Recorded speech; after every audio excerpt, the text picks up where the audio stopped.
Hello friends, welcome to the new episode of my channel. আমি অরিত্র। এখন আমরা কথা বলবো হচ্ছে স্যাভি বলে একটা ছবি নিয়ে।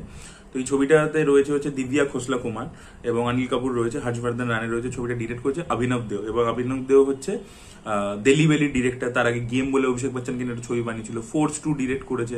ইরফান খানকে নিয়ে ব্ল্যাকমেল বলে একটা ছবি ডিরেক্ট করছে। তো এই ডিরেক্টর কিন্তু ভালো, ডিসেন্ট ডিরেক্টর এবং ভালো ভালো ছবি করেছে।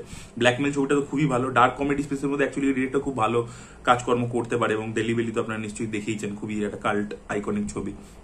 আর ফোর্স 2 কিন্তু ভালো একটা অ্যাকশন থ্রিলার ছবি, কিন্তু it's watchable, very good action thriller film আর কি বলা যেতে পারে। এবং গেমও আমার সেই সময় ডিসেন্টলি লেগেছিল, খুব এক্সট্রাঅর্ডিনারি কিছু না, বাট ডিসেন্ট লেগেছিল।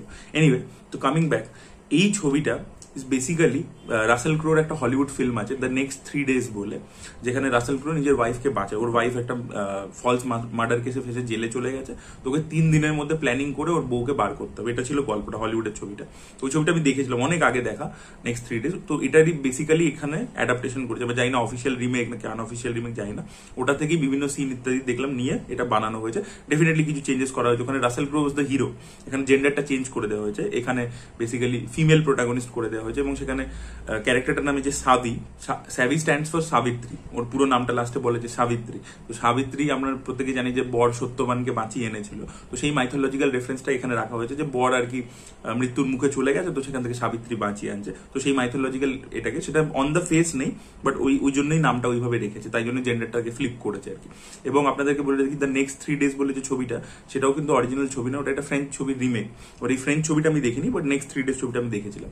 তো এবার এই যে ছবিটা হয়েছে, এই ছবিটাকে একদম আনওয়াচেবল, একেবারে খারাপ। দেখুন, দিব্যা খোসলা কুমার খুব জঘন্য একজন অ্যাক্ট্রেস, আমি বহুবার তার ছবিকে রোস্ট করেছি, কিন্তু এই ছবিটা কিন্তু এরকম আনওয়াচেবল ছবি কিন্তু নয়, সিরিয়াসলি বলছি। এবং এই ছবিটা আমি সিরিয়াসলি বলছি, নেটফ্লিক্সে আসার পরে আরো বেশি মানুষ দেখতো এবং এই ছবিটা আরো বেটার ওয়ার্ক করতে পারতো যদি এখানে দিব্যা খোসলা কুমারের জায়গায় অন্য যে কোনো অভিনেত্রী প্লে করতো। মানে যদি একটা রাধিকা আপ্টে বা যে কেউ একটা যদি স্ট্যান্ডার্ড অভিনেত্রী যে ভালো অভিনয় করে তাকে যদি কাস্ট করতো, এই ছবিটাই এর থেকে অনেক অনেক বেটার রেসপন্স পেতো। কারণ ছবিটা কিন্তু ওয়েল এক্সিকিউটেড। ছবিটার প্লট পয়েন্ট, স্ক্রিন প্লে যেভাবে লেখা হয়েছে, মানে একটা জেল ব্রেক, প্রিজন ব্রেক তো একটা জনরা হয়, তার যা যা ট্রোপস আছে সব কিন্তু এখানে প্রপারলি ব্যবহার করা হয়েছে এবং এক্সিকিউটও করা হয়েছে ঠিকঠাক ভাবে। ছবিটা কিন্তু মেকিং খারাপ না। এবং দিব্যা খোসলা কুমার, অভিনব দেও যেহেতু ভালো ডিরেক্টর, ও কিন্তু দিব্যা খোসলা কুমার যা স্ট্যান্ডার্ডের কাজ করে তার থেকে কিন্তু অনেক বেটার ভাবে ইউটিলাইজ করছে। তা বলে বলছি না যে এক্সট্রাঅর্ডিনারি কিছু করে দিচ্ছে। এই ছবিটার মূলত ইমোশনটা ওয়ার্ক করে না এবং তার কারণ হচ্ছে এর দুর্বল অভিনয়। যদি অভিনয়টা ভালো হতো না, তাহলে ওই ইমোশনটা ওয়ার্ক করে যেত। আর যদি ইমোশনটা ওয়ার্ক করে যেত, এই ছবিটা কিন্তু সত্যি আরো ভালো ছবি হয়ে যেত।